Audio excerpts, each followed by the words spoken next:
Hi everybody, thanks for visiting my channel. Welcome to my channel, Luki Gomez. In this YouTube channel I do a lot of different things, but in this video, this is the first video that I'm going to be starting with a new oh excuse me, I've been outside walking and I'm all sweaty. It's very humid here in California. I live in California, you guys, and this is the first video of a whole set of videos that I'm going to be making, where I want to share with you my life. Not because I think it's particularly interesting or anything like that, but I feel that throughout my life, I've learned a lot of lessons that might be useful to you guys. You know, I'm 71. This year in September, I'm going to be 72. I was born in 1953. And I was born in Guatemala City, Central America, Guatemala City, Guatemala, which is the first country south of Mexico. It borders Mexico on the north. It borders Belize on the east. And on the south, it has Honduras and El Salvador bordering it. And that's where I was born in 1953, very long time ago. And I really wanted to kick off this video with my experience. Not that I planned it, it's just how my life turned out, you know. I ended up becoming a bilingual, a bicultural, bi-country person, okay? That means that I lived my life between two countries in which I had strong family, cultural connections with each. And I guess you guessed the second country, right? So it's Guatemala, the United States. So I guess I'm a Guatemalan American. And getting to the citizenship was quite a journey. And I will be talking about that also. So just the whole experience of coming, migrating, returning, you know, that back and forth between these two countries, Mexico in between, and Belize, you know. So that whole experience throughout my years, I will be talking about how sometimes it was very beneficial to have these options, and sometimes they were kind of like a crutch. So, but in the end, I can say that it's, you know, I've welcomed this life of mine and I've embraced it. I've learned to embrace it, because I was able to find all of those things that were positive about it, in spite of all the challenges, right? And, you know, the challenges were pretty strong. They were pretty intense, but that's okay. You know, I've learned by now that you can't avoid the challenges in life. We're all having our own paths to follow, to walk on.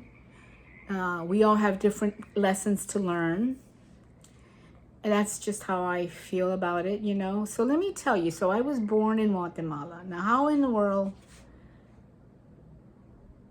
how is that possible, right? That you're Guatemalan, but you're in the States? Well, obviously, one of my parents had to be an American, right? And it was my dad. My dad was from Louisiana. And his mother was from Nicaragua, so he was Louisianan, so he was an American Nicaraguense, Nicaraguense from Nicaragua.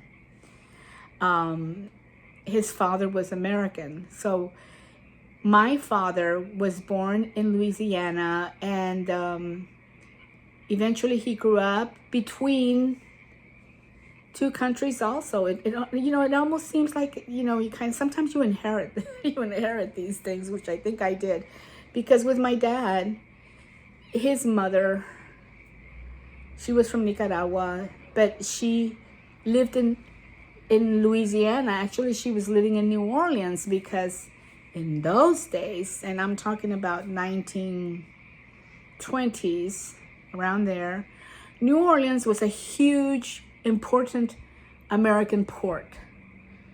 Look it up. And like, how today Latinos go to Miami? That's the place to go. Well, in the early 1900s, 1920s, 1930s, the place to go if you were traveling to the States was New Orleans. And that's what happened with my father and his mother, right? They were living in New Orleans, and sometimes they would go and live in Guatemala, because she had a brother who was a doctor in Guatemala, in this little town in Guatemala called Jalapa. And, that's where her brother lived. And so sometimes she would go visit her brother with her son. So my dad was an American, and he spoke English, of course. And he eventually he grew up and he joined the army. And this was World War II. That was his generation. So he joined the army, and his mother happened to be living with her brother in Guatemala during a time. So he went to visit his mom in Jalapa, that town in Guatemala where her brother, who was a doctor, was living at. And while he was there, he met my mother. My mother was Guatemalan, 100% Guatemalan. She came from a Spanish background, specifically northwestern Spain. I've managed to kind of trace the family down from that direction of the tree.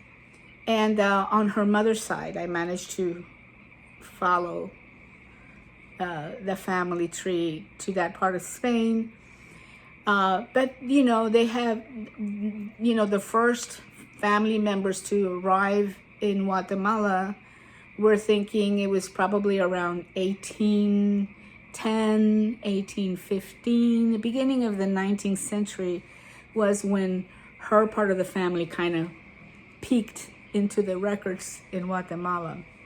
Before that, I really don't have any records. I'm just going based by the last name, the surname, and where these names come from. So anyway, she was from Guatemala, and she was living in Jalapa at that point in time when her and my dad met. And at first they were just like friends. And then the United Fruit Company was in full bloom in Guatemala in the 30s and 40s. And so those were the early adult years of my parents. And so my dad, he was in the army. They met and then he left. And my mom, she eventually, with her brother, they got jobs at the United Fruit Company. The United Fruit Company would employ Guatemalans to work in their offices. And they also imported indigenous Mayans from the highlands of Guatemala to work the coastal lands of where the United Fruit Company was located, which was it was located in the coastal lands where where bananas grow, and so and sugar cane. So that was what the United Fruit Company was doing at that point in time. The U.S. They discovered how delicious bananas were, and so it became like a big business. And so the United States had interests in having lands in Guatemala in the coastal areas, which are very rich. and they're very rich soil, and they provide constant harvests. And so the United Fruit Company managed to negotiate its way into the country in exchange by getting lands in the coast in exchange for building the roads which they would need to move the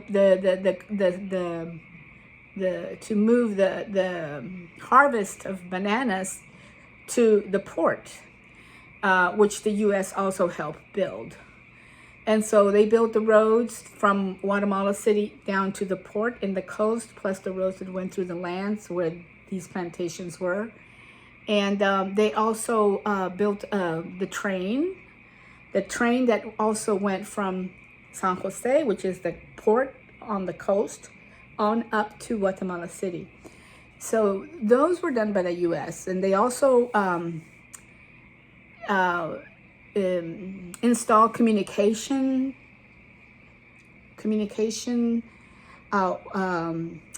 stations, which were like radio stations where if news and music was broadcast. And so that's what the U.S. government did.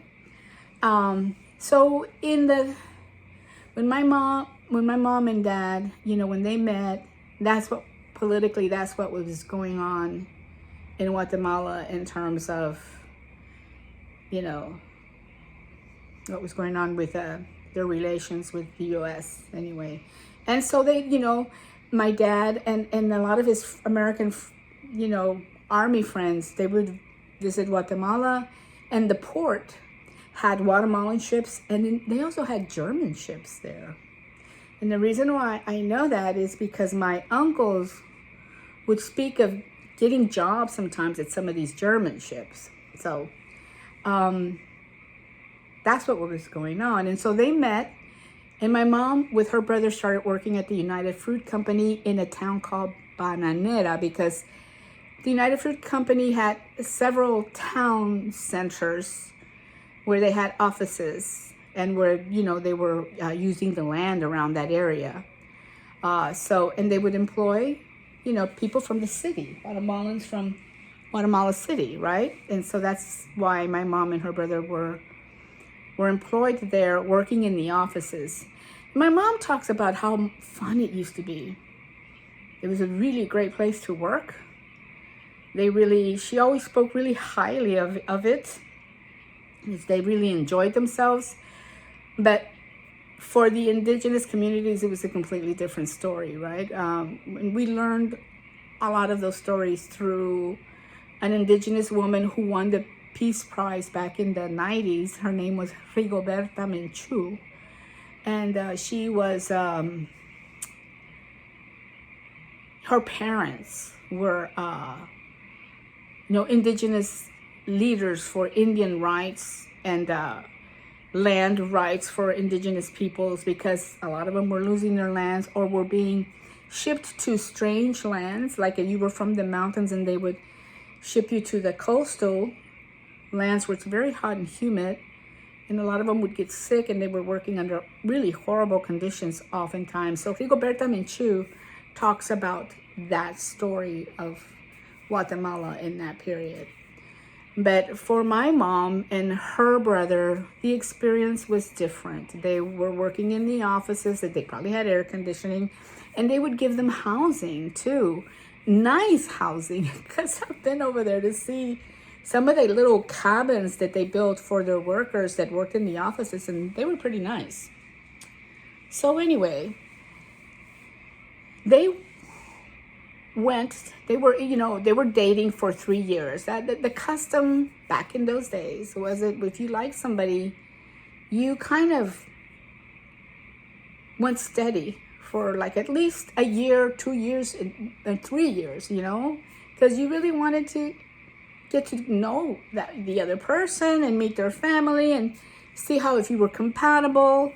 That's just how they did it in those days. And I think that's what my mom did. And a lot of the women, her from her generation, the men and the women from her generation, that's what they would do.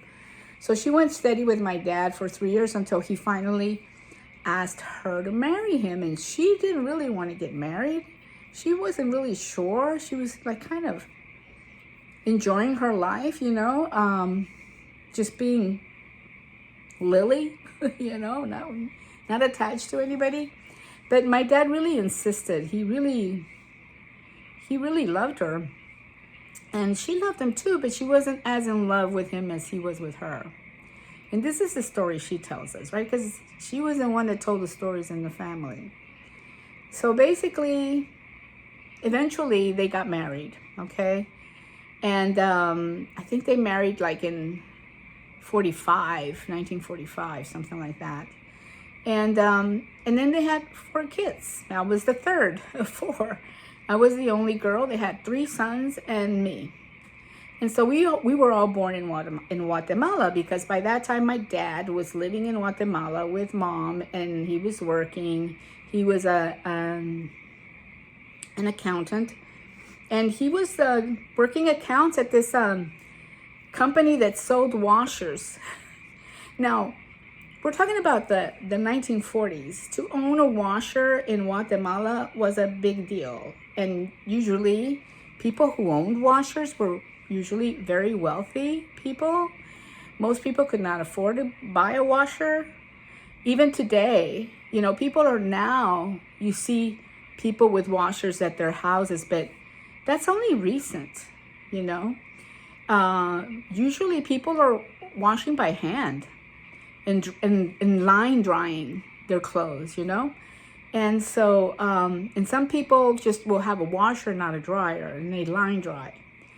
And so, anyway, went down that little path there. But anyway, so then my mom talks about how she would look at the glossy magazine pages of American magazines. She would see these glossy pictures of these beautiful kitchens from the 1940s and 50s, right? And the women, they were these models. They were models, right? And they were like wearing these beautiful clothes with their beautiful haircuts and nice shoes and lovely aprons in their modern kitchen. And she thought, oh man, I want to go to America. You know, she was dying to come to the States. And she finally convinced my dad that they should go to that we should all go to the States to live in the States. And that's what started the whole thing, because my dad was just pretty happy in Guate working, you know, and with his wife there and her family, and his mom, who was at that time living in Guatemala. So so they decided to go back to New Orleans. So I was like 3, and they packed up 2 trucks full of stuff, and they drove from Guatemala to New Orleans. And I think that must have been like, let's see, I was born in 53, so that must have been like in 55, 56 when they did this. So they had 2 trucks. One of my mom's brothers was driving one truck, and my dad was driving the other truck, and then my mom and all of the 4 of us. And probably my Aunt Elcita, who was my dad's sister, his little sister, whom his mom adopted. And that's another story. She adopted a little girl when my grandmother, my dad's mother, was working in an orphanage in Guatemala City. She was managing the kitchen of this orphanage. And her son, my dad was already a grown man, and she saw this little orphan girl, and she decided she wanted to adopt her. And that was my Aunt Elcita. So she was on that trip too. And but by that time she was like, she must have been about 13, something like that. So we all went driving up through Mexico to New Orleans. Now, I don't really remember that trip. I just, I remember Actually, I don't think we went on that road trip. I think we flew to New Orleans with my grandmother. My little brother and I, we flew with my grandmother and Elcita. And I guess my mom and my dad and my Uncle Mario, they drove up there maybe with my two older brothers.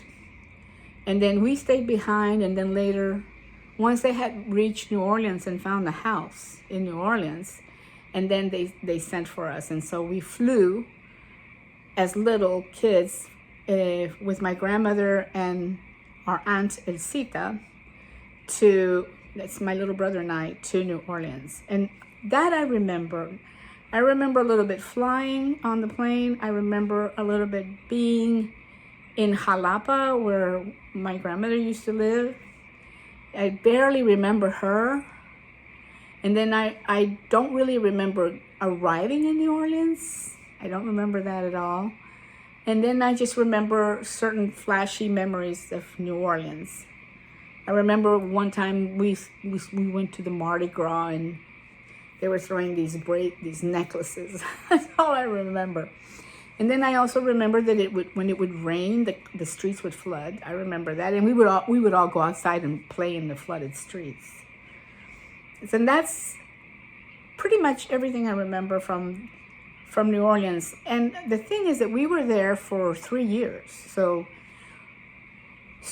when we went to New Orleans, that first trip, my dad when we were born in Guatemala City, my dad went to the American Embassy in Guatemala City, and he got a passport for us because we were his children and he was an American citizen. So the laws back then, you automatically got your kids automatically got their citizenship. That didn't matter if they were living abroad or not.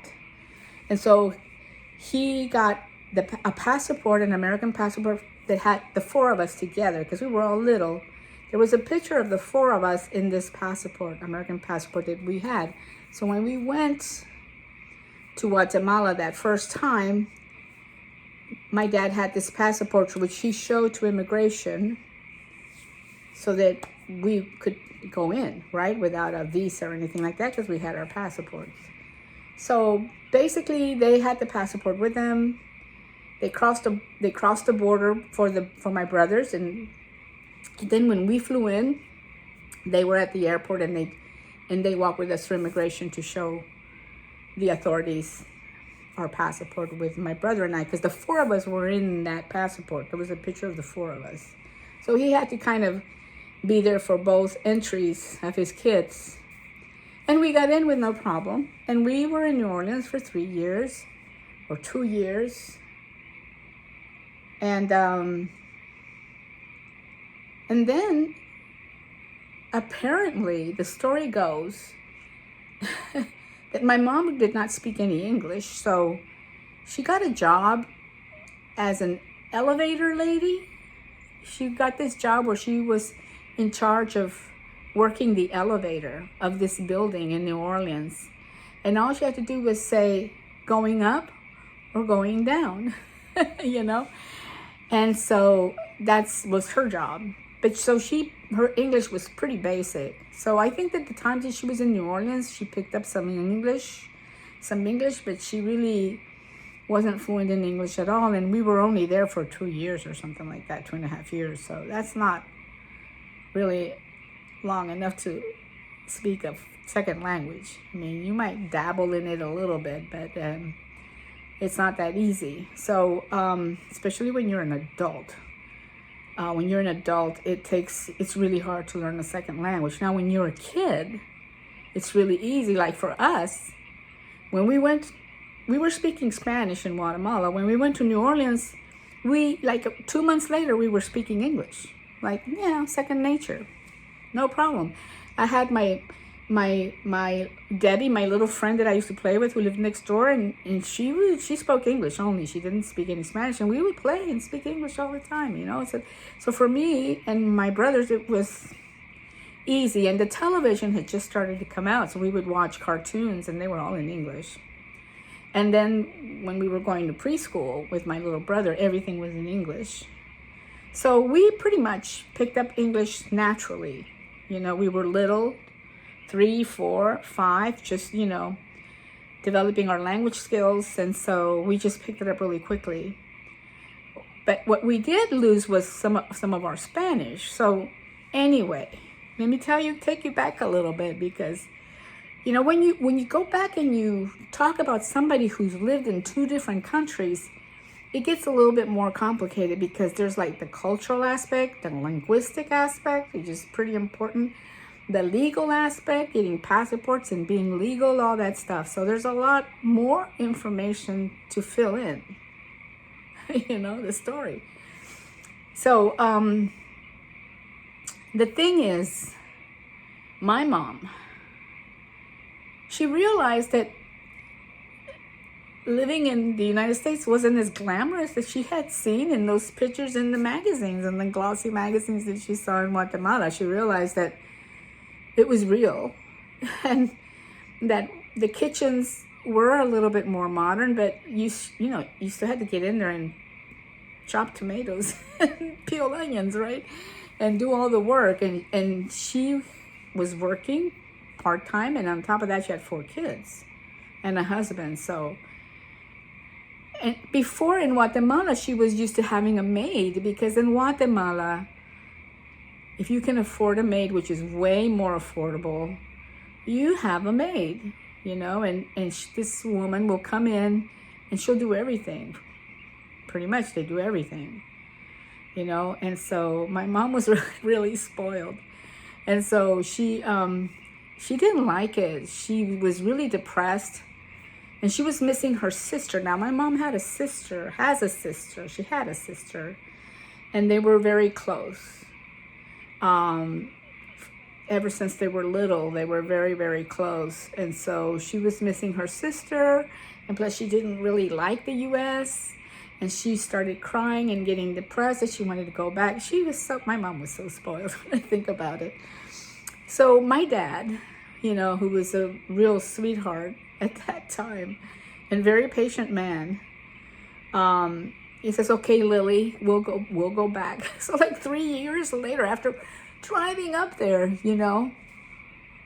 we went back. Now, how we went back, I don't remember. I don't know if we drove back or if we flew back. I would have to talk to my older brothers, that they probably remember it better than I do, because I was still kind of small. I must have been like 5 and a half, something like that. So I really don't remember at all how we got back. But we did somehow. And yeah, but it didn't last long.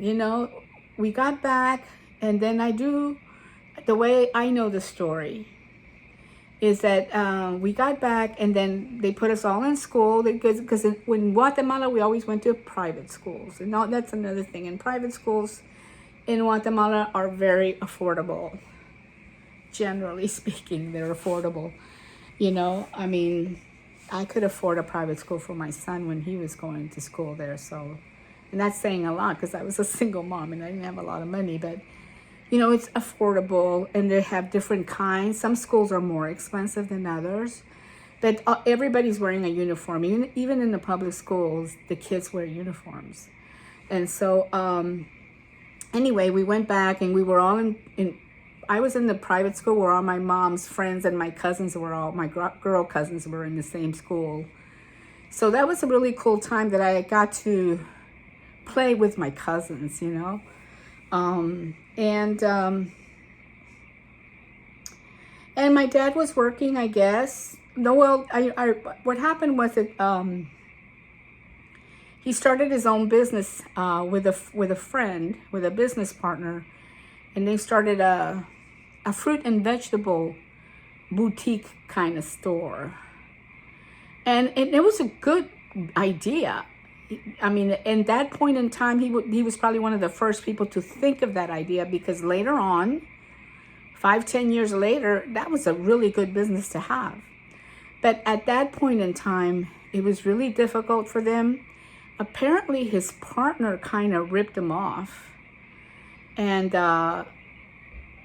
he didn't pay part of the debt that they owed on the business, and so my dad got stuck with all the debts, and so that really put a damper on the possibility of staying in Guatemala by that point. And so that was the second time that we came to the States, and that was a little more complicated because money was tight.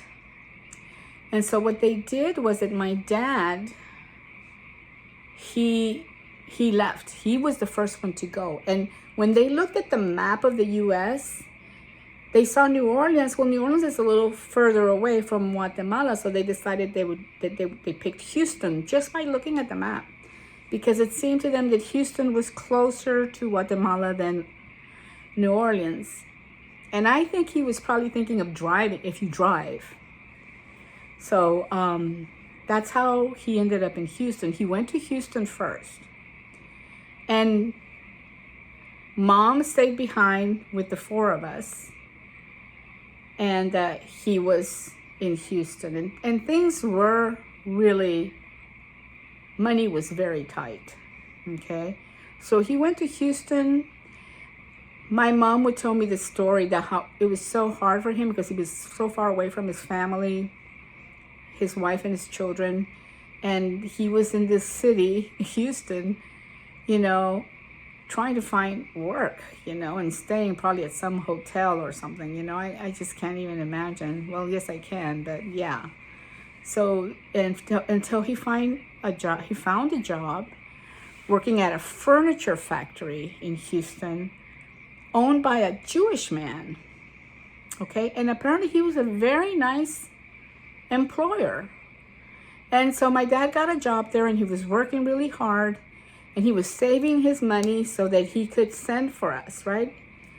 But he was desperate because he felt so alone that he decided with my mom that he would send for her first, and then she would work, and between the two of them, they would save enough money to send for us. And so that's what they did. When he had enough money, he sent for my mom. So my mom, she found a boarding school in Guatemala City. It was an inexpensive boarding school. Let's just say that. And it was, I was in the girls section of this boarding school, and my three brothers were in the boys section of this boarding school. And then she left us there. Her brother, she had like 3 brothers living in Guatemala. So on and off, they would come and visit us. And on weekends, sometimes they would come and take us out, and my mom flew to Houston, and she got a job at the factory where my dad was working, and they were both working there at this, it was a furniture factory. They made furniture, specifically couches and lounge chairs and that kind of thing. And so they were working there, and we were at the boarding schools just waiting. I mean, I must have been like 7 and a half, something like that. And I was just like, we were just living at the boarding school and going to school. And it was a Catholic boarding school. And let me tell you, that was a really interesting boarding school. It was, we're talking about the 60s. So it was still very conservative, very religious. It was a Catholic boarding school. So there was a lot of,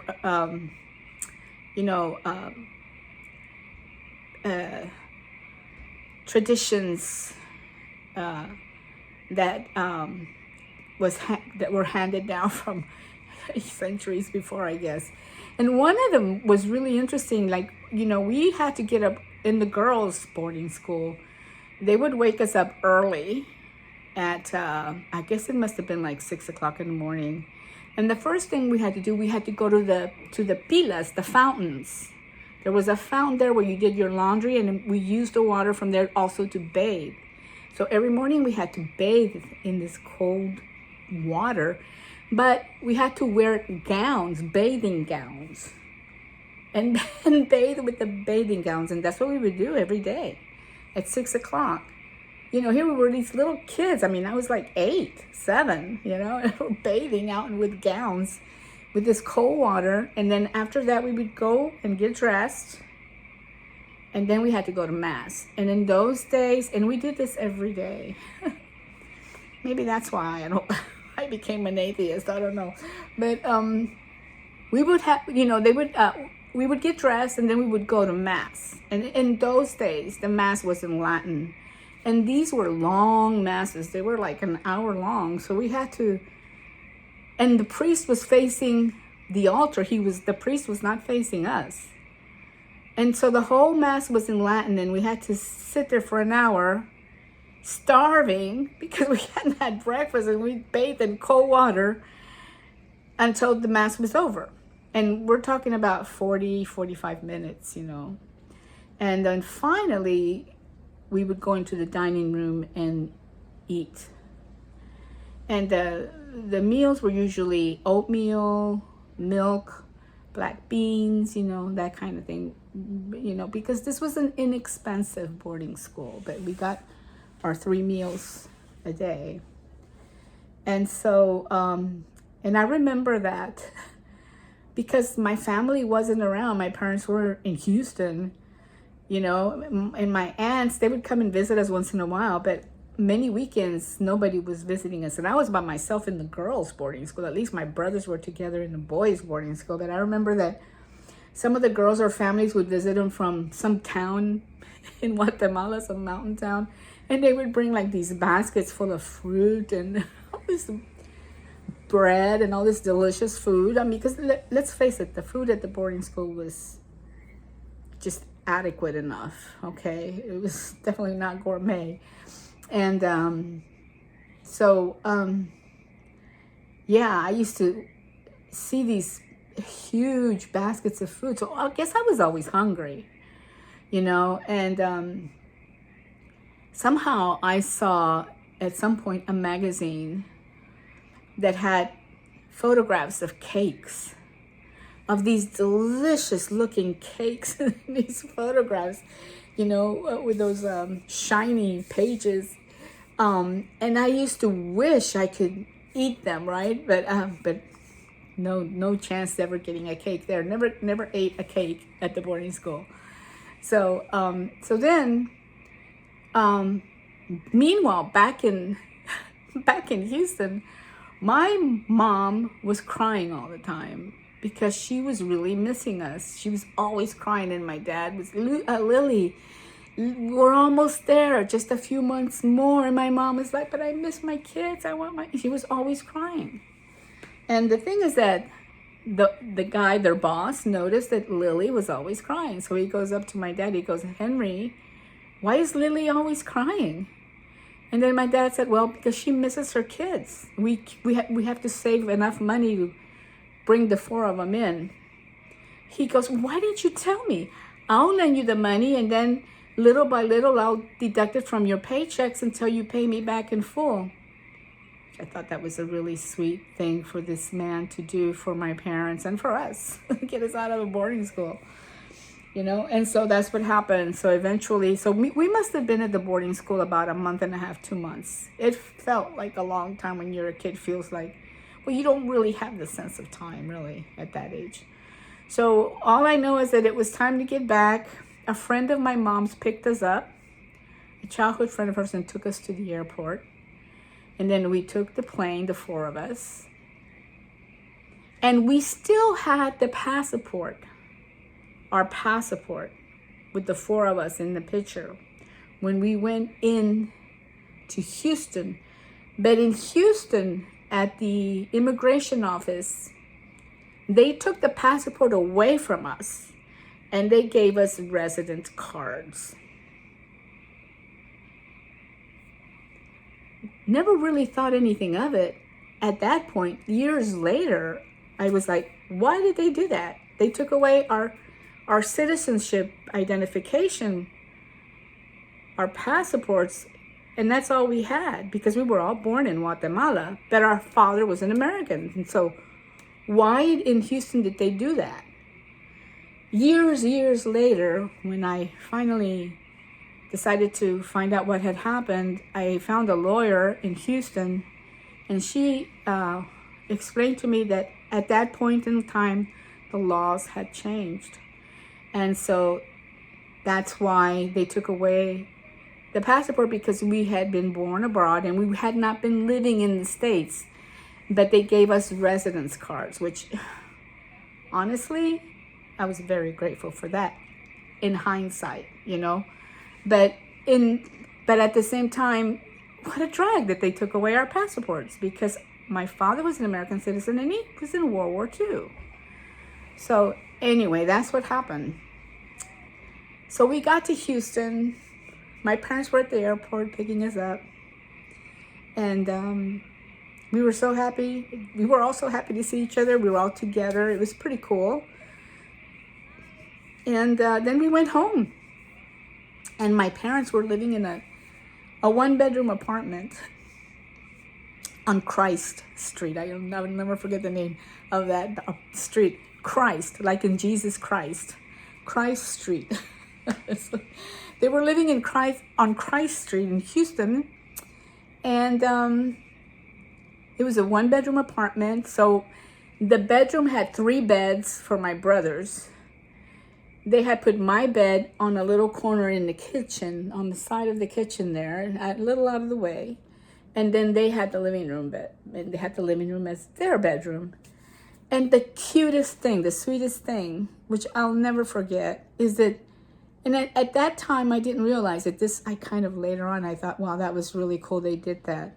They had a present, a brand new toy for each one of us on our bed. So like our beds were made, and then there was a toy on there for, like, my oldest brother had his toy on his bed, my other brother had his toy on his bed, my little brother had his, and I had mine. Mine was a doll. And that was very sweet, because, you know, you just didn't make a lot of money in those days, you know. They were working in factories, you know. It was a factory. So yeah. So this was in 1963 that we got there. So, like, I guess I was 10. Not quite 10. I was 9. We arrived in Houston in June, July of 63. So I wasn't 10 yet, but I was almost 10. My birthday was in September. And in September, actually, we started school, and they enrolled us in a Catholic private school. It was called Blessed Sacrament. And we all went to that school. We all completed our elementary years, and we did the middle school, because the school went from 1st grade to 8th grade. And we wore uniforms, and we went to church every day until later on it started changing, and we would go like once a week or something like that. And it wasn't in Latin anymore as the years went by. But we were all going to this Catholic school, and years later, you know, I said, Mom, how can you guys afford to send us to Blessed Sacrament? I mean, private schools are expensive. And she goes, honey, in those days, it was so affordable. I'm like, really? How much were you paying? We paid $15, $15 for all 4 of you a month. What? She goes, yes. And so that happened. That's what happened. And that's, okay, so, you know, when we went to New Orleans, when I was really little, I learned English. Then we went back to Guatemala. And so then I forgot the English and kind of reaffirmed my Spanish. Then in 63, when we went back to the States, to Houston, I had forgotten my English that I had learned in New Orleans. So I had to relearn English, and my Spanish, I just brought it with me, and it incorporated in my brain. So I was able to, you know, understand and speak both languages. And I think what helped a lot was that at home, our parents spoke in Spanish all the time. And that really helped. And then at school, well, at school, I didn't understand a darn thing. So this was a Catholic school, and it was run by the Sisters of the Sacred Heart. And the cool thing about that school. The sisters, that was all that was their whole mission in life, was to be teachers to us. So they were very good teachers. And one of the sisters, Sister Maria, who was my third grade, because I started the third grade there, she would keep me after school and teach me English. Every day after school, throughout my whole third grade, I was staying after school with Sister Maria. I don't know, this happened to me. With my brothers, I don't know. And by the end of the third grade, I was speaking fluent English. I'll tell you, okay, 63, actually maybe less than that, because by the time the Beatles came out on the Ed Sullivan Show in February of 64, which was like the same year, school year, right? I started the third grade in September of 63, and then in February of 54, I was understanding almost everything. I understood it. All the lyrics from I Want to Hold Your Hand. I understood everything that Ed Sullivan was saying. I mean, I was already understanding, completely integrated into the English language. And I think a lot of that had to do because I got private tutoring. And because when you're a kid, you pick it up like this. And that's what you have to do. You have to take advantage of that. Later, years later, when I became a teacher, a bilingual teacher within the school system in one of the districts here in the States, I tried to explain to them that that would probably be the best way to go, because there were kids in that school who had been in the school for 3 years and they still couldn't speak any English. And I'm like, they're not speaking any English because you are not teaching them English. You're teaching everything in Spanish, but they need to learn English. They're living here. They need to learn English. And, you know, this is what happened to me. And they didn't want to hear me. They didn't listen to me. They went ahead and did it how they always had done it. And so kids were not learning English right away. So I was very fortunate that Sister Maria, whom eventually she became like a really role model for me, because she was so kind to me. And, you know, because I was from Guatemala. I was not Mexican. I was not, you know, all my friends, Latin friends at that school, were Mexican. And then there were a lot of kids in my class who were Polish and Italians, and we were all Catholics. But I was the only Guatemalan, and my brothers, we were the only Guatemalans. So that first day of school, we must have been quite the scene. These 4 kids coming from some strange country, Guatemala somewhere, you know, because people didn't know where Guatemala was or what it was. They thought we lived in trees, actually. That's one kid in my class asked me, I just want to know, do you guys live in trees? I think the teacher said, do you guys want to ask Lukey anything? And one kid asked, do you guys live in trees? And I'm like, no, we don't live in trees. We live in normal houses and we have electricity or something like that, you know, some stupid thing like that. So it was having to learn English again twice, the second time. Except that this time, my Spanish was, in other words, the speaking aspect of my Spanish was pretty good. I understood everything and I could speak it. The reading and the writing was really difficult. My reading and writing in Spanish was third grade level for many years, you know. And my English just kept getting better and better and better because, of course, I was at Blessed Sacrament, where the teachers were the sisters were very good. Were very, very good. And we all, when my brothers and I, when we think of those days, it's very heartwarming because we had a lot of stability.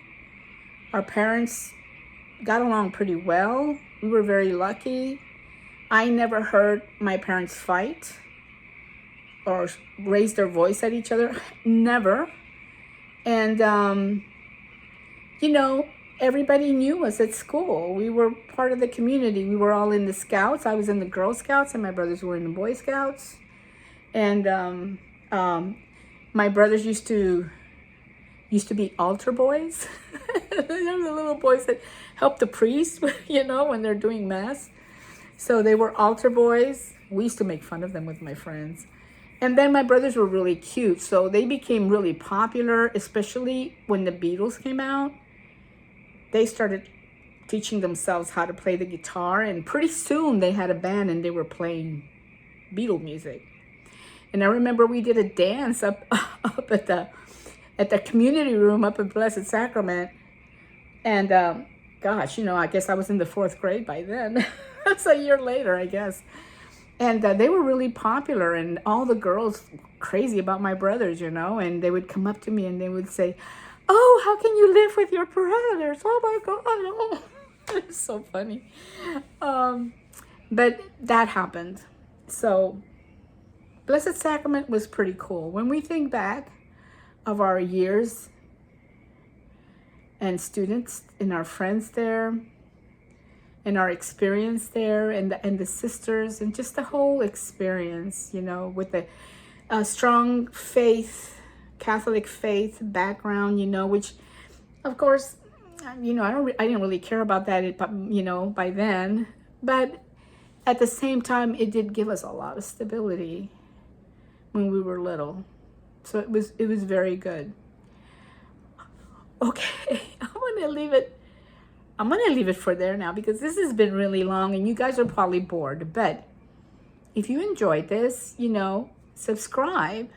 So whenever I put in a new video, you'll get notified. Now, in this channel, I also am making videos where I review songs. I'm reviewing songs from the Billboard and some songs from this platform on YouTube that's called Colors. And I've been reviewing songs. So like if you subscribe, you might be getting some notifications for that too, because they're all in the same channel. But, just ignore them and, erase them. But you will also get notifications when I put a new video on this this grand story of my life. And really what it was like to be a Guatemalan American. What did that mean to me? How did it affect me? I was a minority no matter where I turned. I was a minority being an American, and I was in the minority because I was Guatemalan and not Mexican, okay? But it's okay. It's so what, right? But it's still an interesting thing that happened to me, and interesting things that I went through that I wanted to share. So this is just the beginning. This is starting with my parents and how they met, because it just seemed like a good place to start.